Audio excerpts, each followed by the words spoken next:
Hey everyone, and welcome to the Boost Your Biology podcast. My name is Lucas, and I'm the founder of Ergogenic Health. Together in this podcast series, we will go underground to explore cutting-edge health and human performance insights that you simply cannot search on Google to help you upgrade your existence. So, without any further ado, let's jump into today's episode. Hello, everyone, and welcome back to the Boost Your Biology podcast. Today's guest is an entrepreneur and regenerative medicine pioneer who's making breakthrough medicine accessible for everyday people. His mission is to help more people access the future of regenerative medicine by providing affordable, accessible, and non-invasive cell banking. Drew Taylor, welcome to the show. Thank you so much. I'm excited to be here. Awesome. Drew, maybe let my listeners know a little bit about your journey and how you got so fascinated into, regenerative medicine and stem cells. Yeah, well, it goes back a fair bit. I'd have to say all the way back to grade 7. We had a science fair at our school, and we had to pick something mechanical and essentially break it down and present it as our science fair project and do some kind of demo with it. And I chose the total knee arthroplasty. So it wasn't a very popular choice. I am for sure the only person that did it. We had a few people choose the guitar and a number of other things, but I went all in on a fake knee, basically. And through that process, I was really lucky. My father was a physician, and I think in that day, probably things were a little bit different, but I was able to actually get an audience in the OR, obviously keeping my distance. And it was something that they did very safely, but I got to witness a surgery. And so this was a pretty momentous occasion in my life. I remember every detail, like walking through the double doors, the smell of the iodine and all of those different sensory, kind of explosions going on. But it was really like this amazing introduction into the teamwork that went on inside that OR. All of the nurses, the physicians, the surgeons, everybody working in unison, laser focused on what they had to accomplish and their role in that team. And so I fell in love with healthcare and delivery of healthcare for individuals in that moment. But the thing that actually resonated with me was the next day. I actually got to go back to the hospital and do rounds with the physician and the surgeon and got to actually go and visit that patient that they had operated on the day before.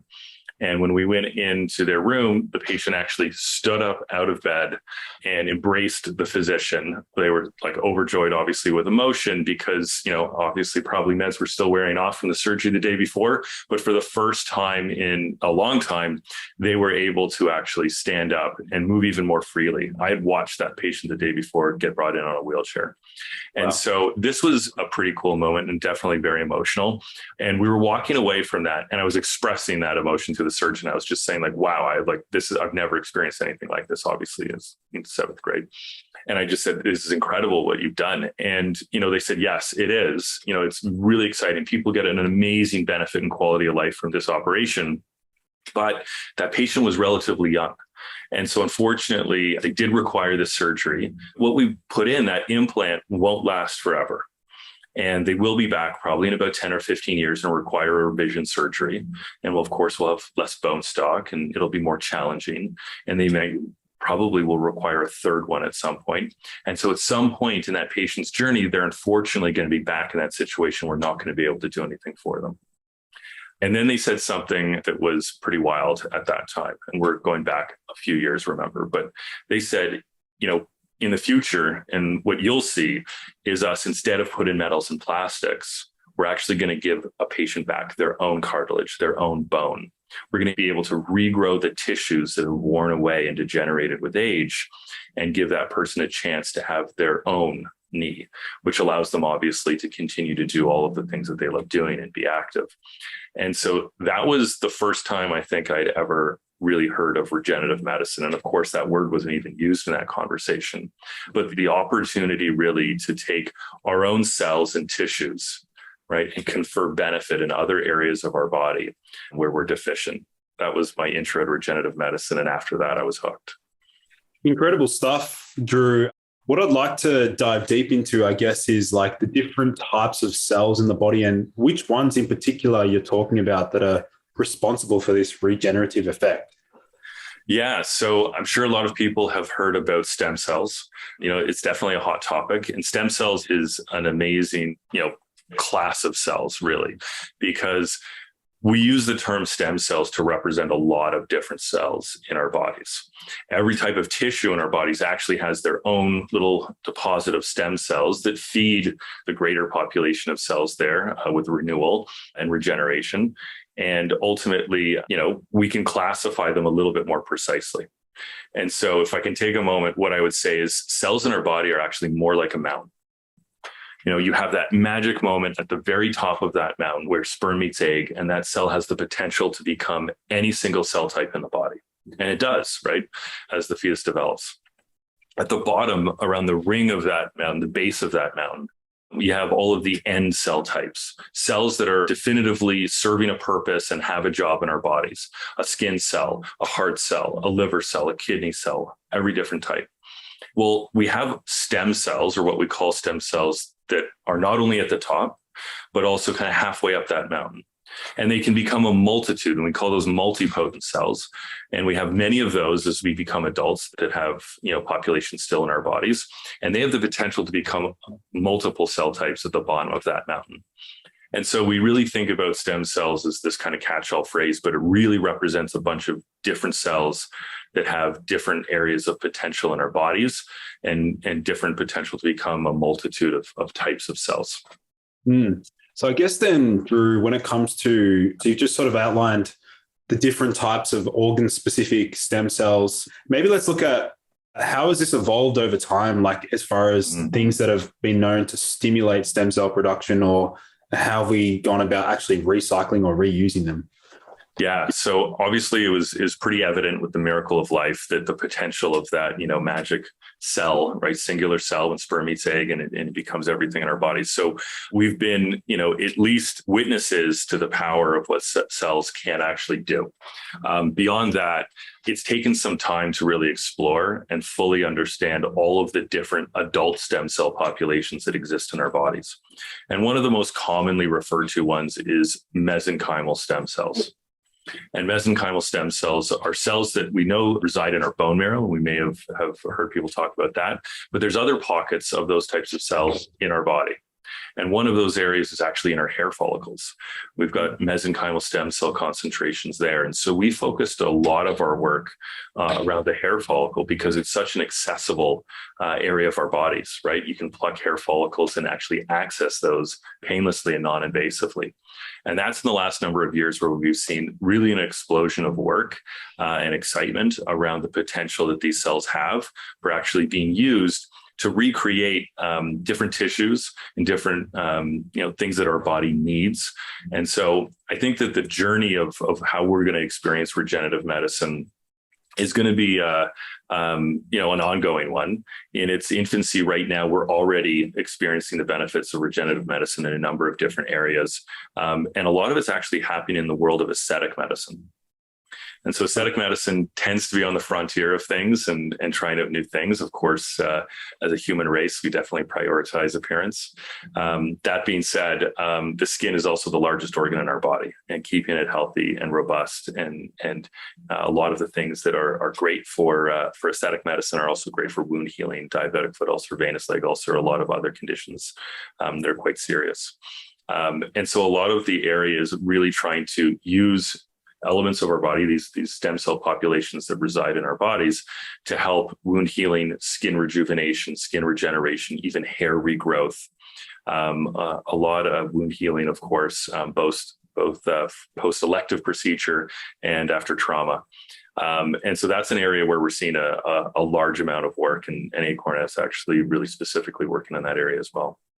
Maybe it's worthwhile walking us through like the process of, like, let's say, extracting the stem cell from the hair follicle. Like, walk us through that process. Like, does it take a number of weeks to do that, or how does that work? Yeah, so the hair follicle is an amazing resource, and why I love it is because it actually checks a lot of boxes, and it really sets it up to be the ideal candidate for a cell type in regenerative medicine. The first thing is it's got a lot of different cell types inside it. So you've got two different germ layers, right? The surface skin, the ectoderm, right, are keratinocytes. You also have deeper down the fibroblasts, right, like below our dermal layer, and there's some really exciting work around fibroblasts. But you also have this concentration of mesenchymal stem cells in the hair follicle.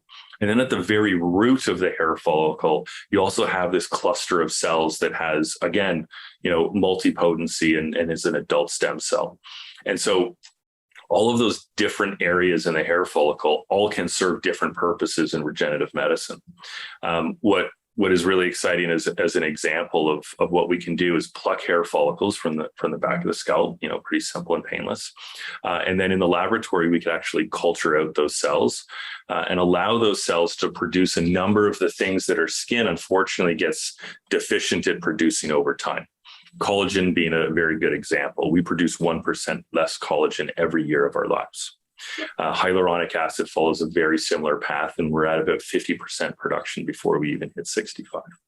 And so these things, that really, start to drop off is the reason why we get fine lines, wrinkles, we see the droopiness, right? The sagging of our skin, and all of those things that, pretty much we're all trying to fight. Gravity definitely gets the best of us over time, but it's because we lose these essential elements of our skin. Well, the stem cells in the hair follicle are extraordinarily proficient at producing these. And so we can actually use your hair follicles that have been plucked and use them almost like a farm, right? That in the lab, they're used to culture out and release many of these elements, these macromolecules, matrix molecules, growth factors, and harness them for you to deliver back to your skin so that you can maintain those levels and actually rejuvenate your skin and its performance. So that's an example that takes, I would say, less than a month to actually create that for you. Right now, we've done a number of preclinical work around that, and on the early side about 2 weeks, on the later side about a month. So I'd imagine that process there would have to be the person's own stem cells. You can't reuse it for anyone else's body. Is that correct? Yeah, so there's a few different thoughts around this. And I think that there's even, what I would say is if you have your own cells, that is always the best. And the reason why is because you are not going to reject those cells or potentially components of those cells or react negatively against components of those cells. And traditionally, if we are using donor materials, transplanting an organ, especially the skin, because so many different contact points with our own cells, you're putting the patient on immunosuppressants. And that inherently comes with its own risks. You're essentially lowering that patient's immune system, which leaves them very susceptible to, common colds developing into severe pneumonias. And I've certainly in my career witnessed patients that has gotten the better of them. And so, there are very big risks to that. When you have your own cells, you will completely adopt them. It's your own material. There's no need for immunosuppressants, and you're not going to reject those cells either, so that you've got a chance to receive benefit from them. Allogenic, which is receiving donor cells, right? So autologous is when it's your own material. Allogenic therapies, I think, are very exciting. There's certainly a lot of work going around them. We still have some massive hurdles to solve before we can safely have allogenic therapies. And I think that allogenic therapies are going to be very useful in certain areas of our body that we would describe as immunoprivileged. So we don't have as high of an immune reaction against. One of those areas is using hard structures like bone. So we can actually take bone from a donor, decellularize it, get rid of the cellular material inside and use that hard structure. You're still receiving another person's component, right? Or body part, but you're removing some of the things that has a severe reaction against it. What about as far as delivery mechanism? I'd imagine majority of this would be through injection, but are there other ways that we can reintroduce these back into the body? Yeah.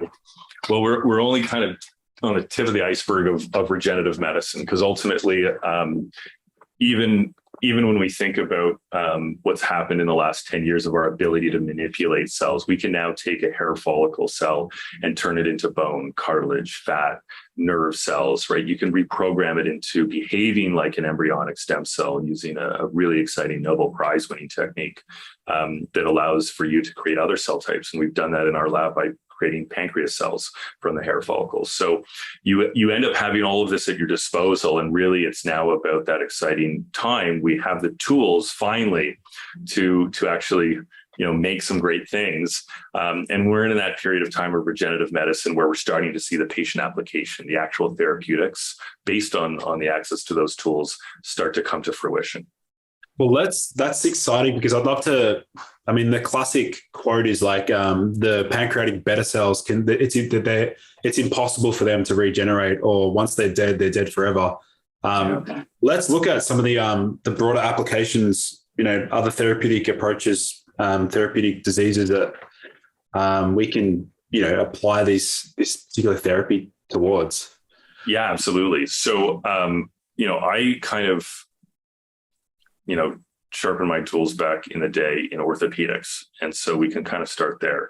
And what we were doing was trying to regrow cartilage, right, from a small sample of a patient's cells, so that the idea was we would be able to resurface joints with a patient's own cartilage. Wow. So in that same thing that I got introduced to in grade 7, right? We're now trying to take a patient's cells, regrow them their own cartilage so that we can resurface their joints and fight off things like, whether it's focal lesions, whether it's traumatic damage, whether it's osteoarthritis, that pain in joints, which is a massive problem.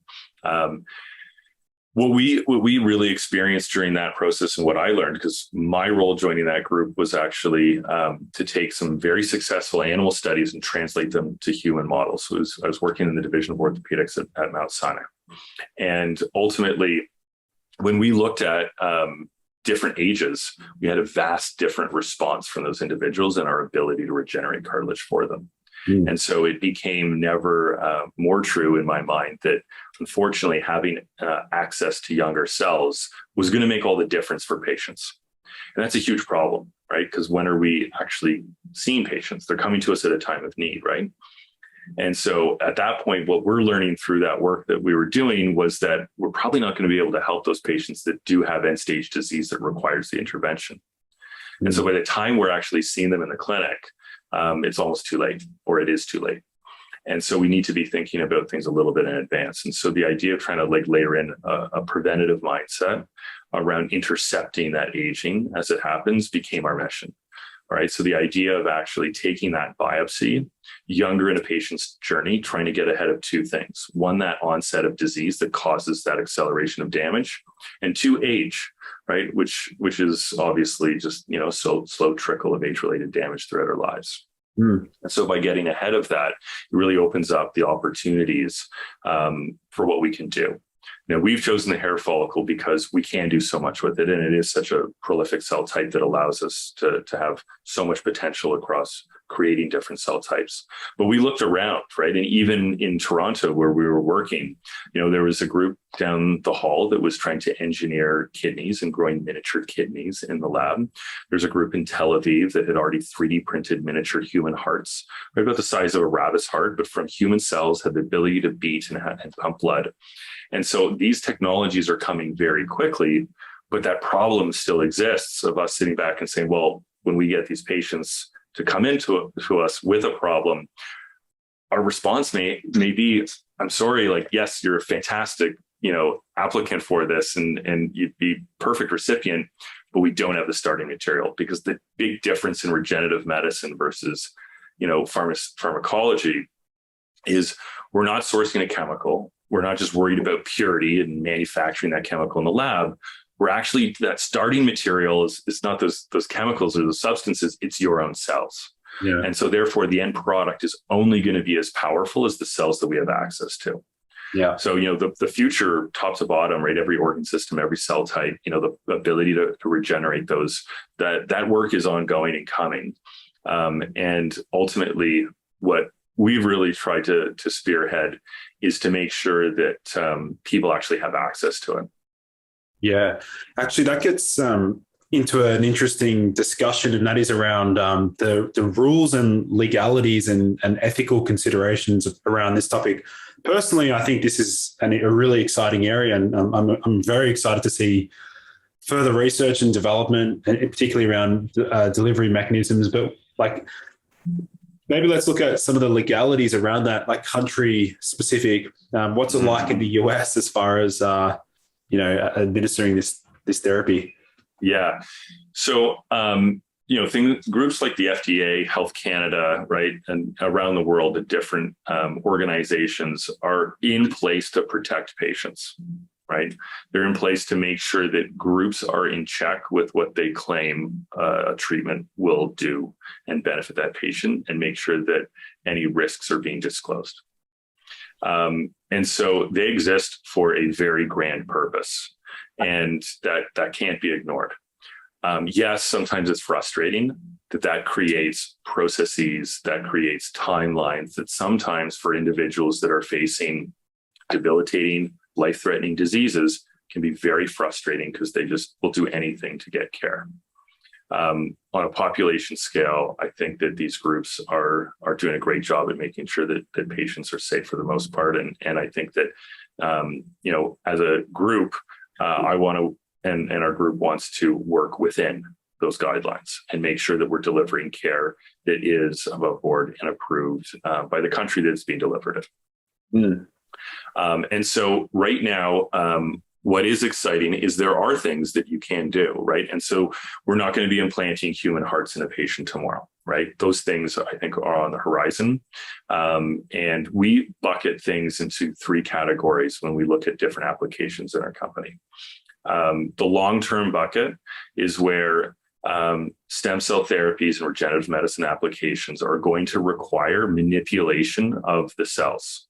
So changing their cell type, using things like inducing pluripotency or applying CRISPR to actually get either disease edited out, the right genes edited in, to modify that cell type. So to go from a hair follicle to a pancreas, right? Those things are going to require heavy manipulation, come with more risk, and will take more time to go through those trials to ensure that the patient is receiving care that is safe and efficacious. I look at those things as 10 years out. Again, you can get a whole bunch of guesses around these, but I do think that the first ones are probably about 10 years out.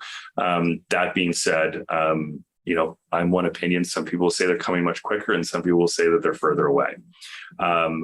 In the middle zone, I think it's a little bit more predictable. It's taking our own cells as primary cell sources, so not modifying their cell type or using things that would edit and change their DNA, and putting those back into the body as we age, so that we're continually renewing our body with a younger version of ourselves, and fighting off not only age, but also the development of disease, right? Those two things are tied hand in hand. In the short-term bucket, that's where I think things get very exciting. And that's where we're looking at trying to make sure that within the realm of FDA and Health Canada, we're going to be able to deliver regenerative medicine applications in the extreme near term. And this may not be taking your younger cells and putting them back into you, but it is taking your younger cells and allowing those cells to produce the things that you unfortunately stop producing in high amounts, and supplement yourself with your own autologous. So it's all from you.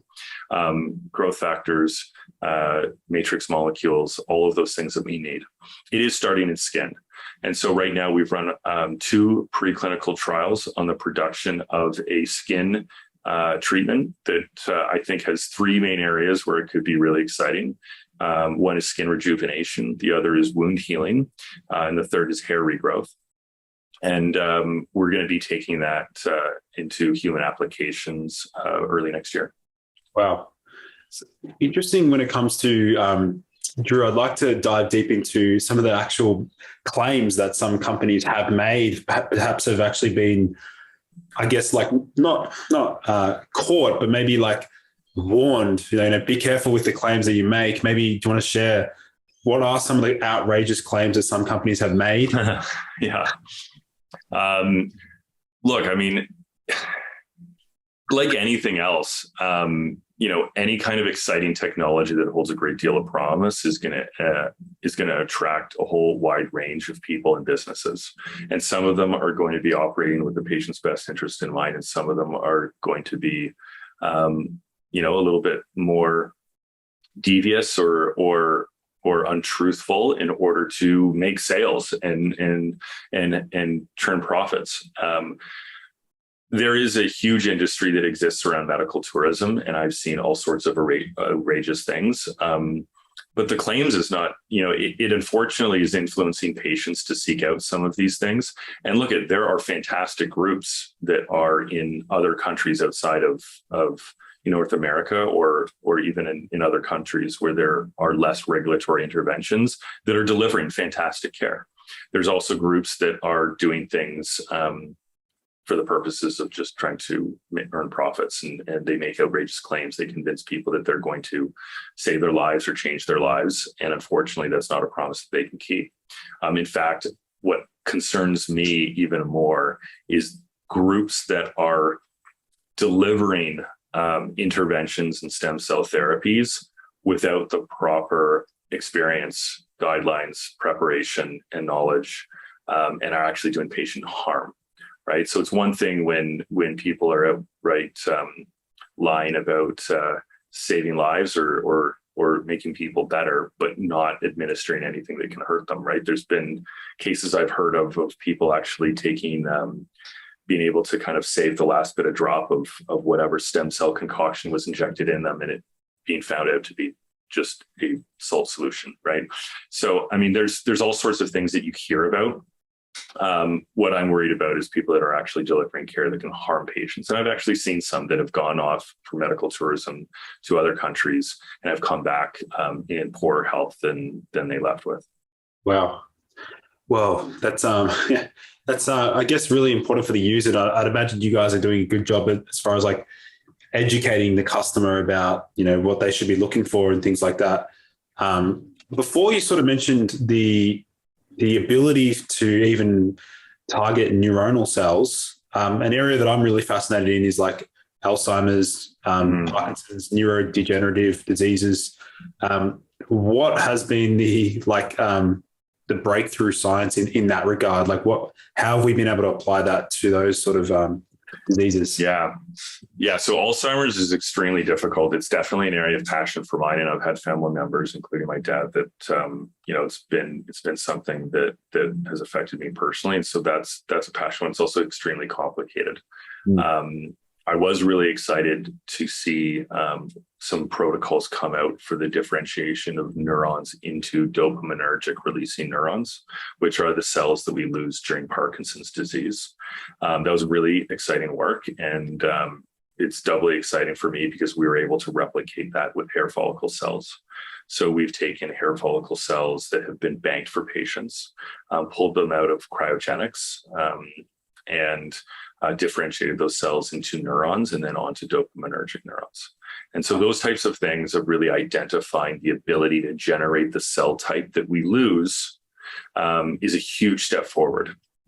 The next challenge will be in designing the therapeutic delivery of those cells into the site of loss and allowing and in doing so, delivering them in a way where they will actually take hold and start to pick up the slack and serve the purpose of what that patient is in need of.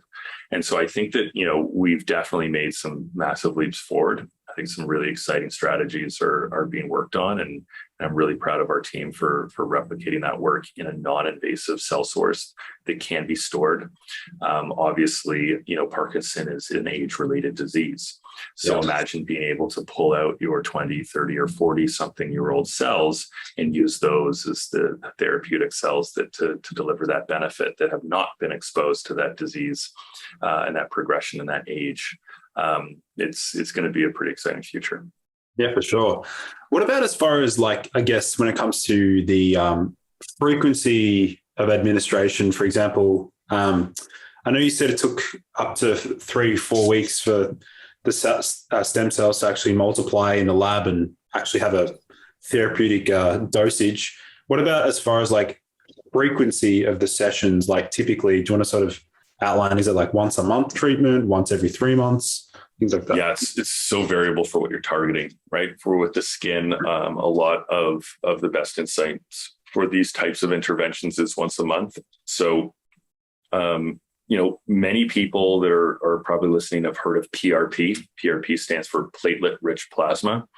This is the act of actually taking a draw of your blood from your arm and then spinning that blood down in a centrifuge to separate out the red blood cells from the plasma. The plasma ends up being more concentrated now, get rid of all the blood cells, and it's rich in both growth factors and platelets. And then that can be administered to a site of injury, right? And it can help with inflammation, healing, recruitment, all sorts of amazing activities to really enhance the healing process or incite other cellular processes. It's used heavily in hair regrowth. PRP is regenerative medicine. It's taking part of our body and applying it to an area of need. And so, that is something where the guidelines are right now coming in for, some people do it every 2 weeks. Most people are suggesting monthly treatments for a series that includes, up to 6 months of things where you start to see results, usually after the third month.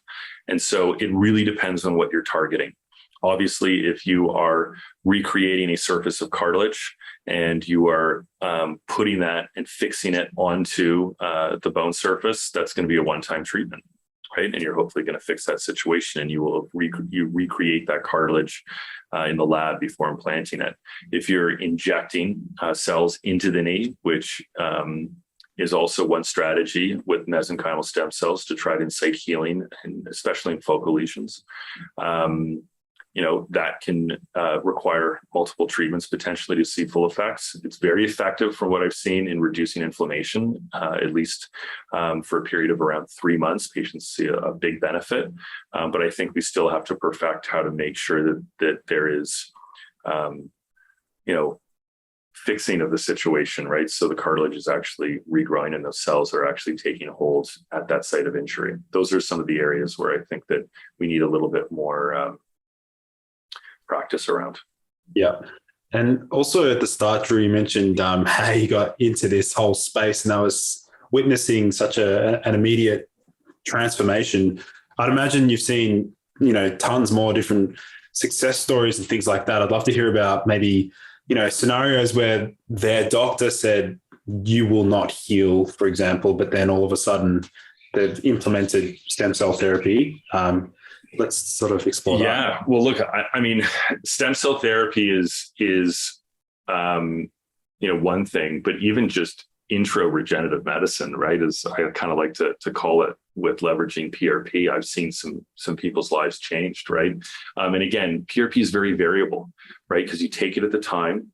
It depends on the age of the individual, their general health, because ultimately you're just filtering a patient's blood, right? So what's in them is going to be now just concentrated, and if it's not good, it's not going to get much better, right?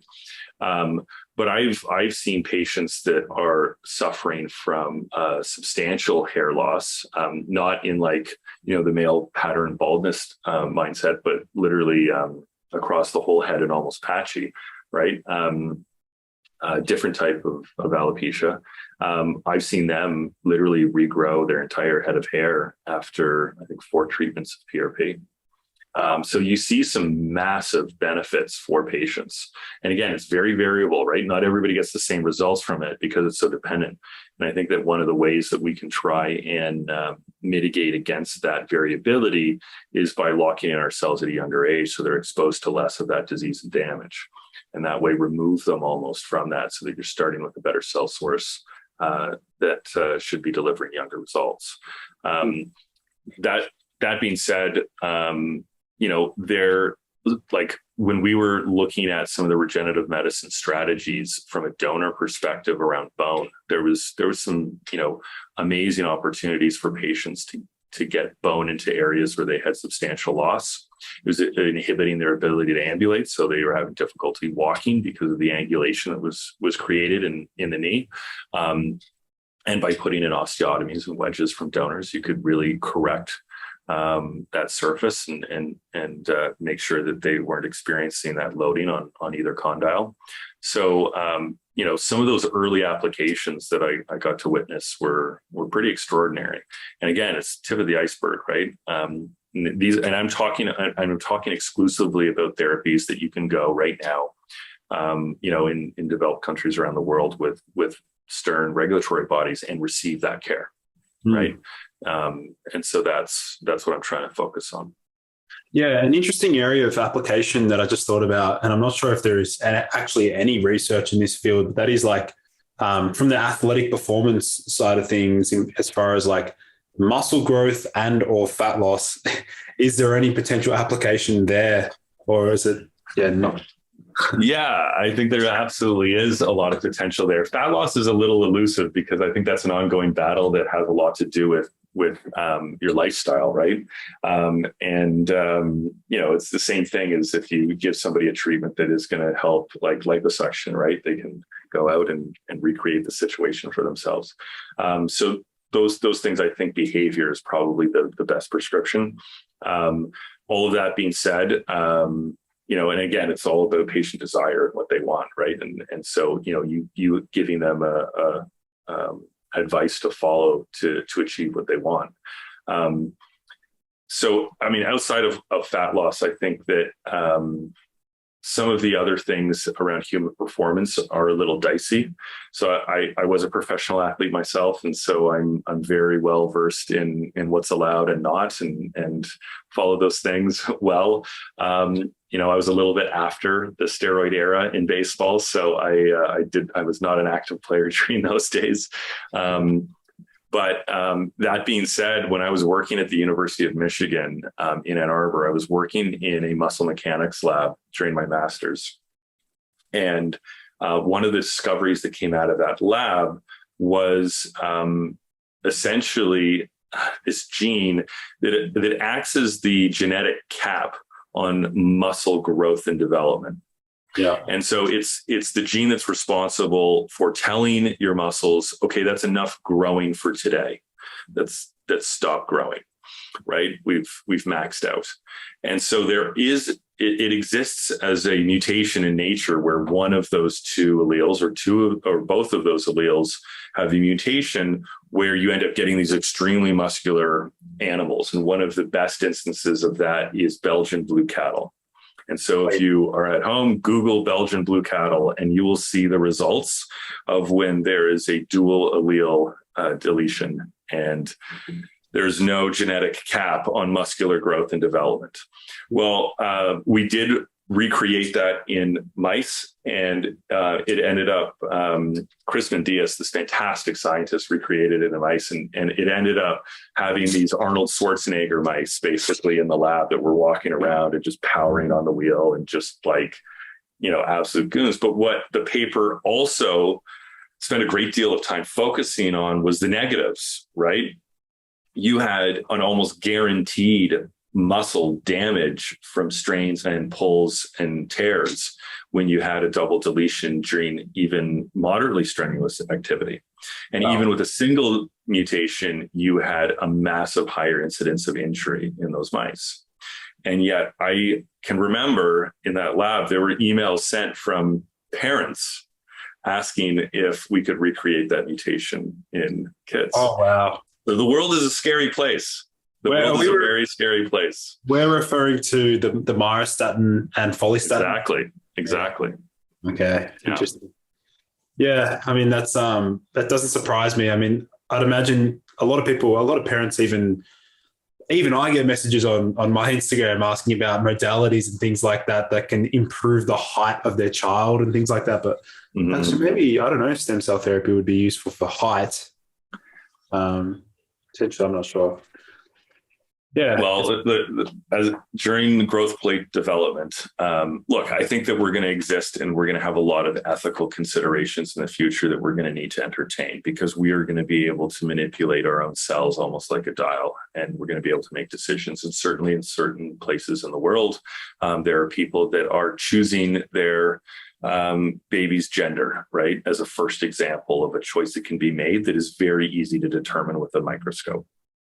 So ultimately, I think that, there's going to be more and more of those possibilities of making determinations, for potentially our children or ourselves or our children, that, bring severe ethical considerations. That's it's a really interesting discussion. And I remember seeing lots of like Reddit posts. I used to hang out on the Nootropics Reddit forum, and that came up. Yeah. But like, I remember that particular topic came up. It was like, what are your thoughts on, what's your stance on being able to control the outcome of your baby, like creating a super baby? What is your, as far as like, obviously you're in this. You're going to put me on the hot seat right now? Go. I think the diversity of our planet and the human race is one of our greatest strengths. And I think that any time that you start manipulating genes to narrow that, it's a dangerous, dangerous game. I certainly am absolutely all for striving forward with science and making discoveries that allow us to eliminate disease and allow for people to maximize their health. I'm also all for maximizing health span, right? So the idea of extending our lives further, I think that is an amazing tool that I obviously am in full support of, being helming Acorn right now. Yeah. So all of that being said, I do think that when we start to make choices like that, it is a dangerous game. That being said, right, like there's an argument the other way, right? People can throw on contacts and change their eye color. So why not just choose it at birth, right? So yeah, I think a lot of it starts to depend. Sports brings up a totally different scenario, right? You can think about, the future of PEDs being genetic manipulation, not a drug. And, what would be the difference other than one you have to keep administering and one is just continually happening. Yeah.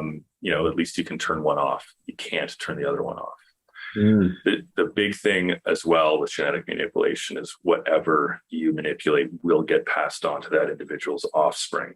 So it is permanent and forever in every sense of the word. And so when you start to think about those types of changes, again, it brings some very severe ethical considerations. And my worry is that it takes away from, the beautiful diversity of our species. Yeah. Yeah. I have no idea why, but I got flashbacks to like Spider-Man, the movie. I didn't know how that. Go watch Gattaca. That was one of my favorites. It's a great film. Yeah. Interesting. Okay. So maybe Drew, we'll wrap up soon, but I sort of want to give my audience a chance to learn more about Acorn and the company that you're involved in. Do you want to sort of speak about future developments and where that's leading?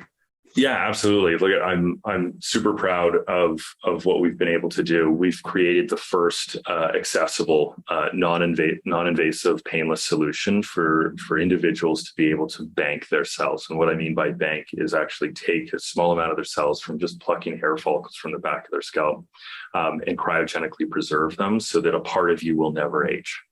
And you'll have that as a resource for the rest of your life. And some of the near-term applications that we're developing and taking into humans in very short order here are in the world of aesthetics. So skin rejuvenation, hair regrowth, wound healing. But it's a very bright future. In our lab, we have already turned the hair follicle into fat, bone, cartilage, neurons, pancreas cells, and we've got ongoing programs right now in kidney, glial cells, T cells, and we're working with some of the top institutions in Canada and now the US. So everything is fully transparent, above board, and we're working with academic partners to create these solutions for patients, which I think is important. And you asked the question earlier, how does an individual really discern which type of company that they would like to work with or trust with their health? I think that's probably one of the best ways to do it, is to make sure that, the companies, right, the businesses that are they're depending on to service their healthcare are also working with academic partners to deliver that care. It's one of the telltale signs in publishing. So I'm really proud of what we've done. We are available here in Canada already, so you can go to a number of clinicians, and some of the top physicians across the country offer the ability at their clinics to take their samples and preserve them with Acorn. We're going to be launching in the US before the end of this year. We already have our first partners that have signed on, so we're coming there very, very quickly, and hopefully many other countries to come. Awesome. It sounds very exciting. And out of curiosity, how many early adopters, or maybe like people that have already joined or excited about this project? Yeah, so we've got kind of two waves that I would say. People in Canada already have access, and we've had lots of people come through, right? It's been really exciting since launch through clinics this past April. And so, it's been really amazing watching this get into patients' hands. We also have a waitlist sign up. So obviously we're not everywhere yet. And so if you are either in an area or a city of Canada that where we don't have an active clinic in yet, or if you're in the US waiting for launch, or anywhere else in the world, you can go to acorn.me and sign up to be notified as soon as it's available in your area. So yeah. Awesome. Well, hopefully there's some plans to, bring this technology over here down under in Australia. Yeah, no, absolutely. And it's exciting. I think we're past the early adopter phase and really hitting mainstream in Canada at least. And it seems that way in the US based on the waitlist signups. So I hope to be in Australia extremely quickly. Awesome. Well, I'll be sure to leave those linked in the show notes for those listening in. But Drew, it was a great discussion. I'm actually very excited about the technology and the future of this particular form of regenerative medicine myself. I'll have to create some YouTube videos on this in the future. But yeah, it's great chatting. Absolutely. Yeah. And I'll get down to Australia so we can get you banked soon. Awesome. All right. Talk soon. Bye-bye. Thank you everyone for joining in to today's episode. For in-depth show notes and lessons learned, visit nofilter.media/boost your biology. This has been a No Filter Media production. Say what you want.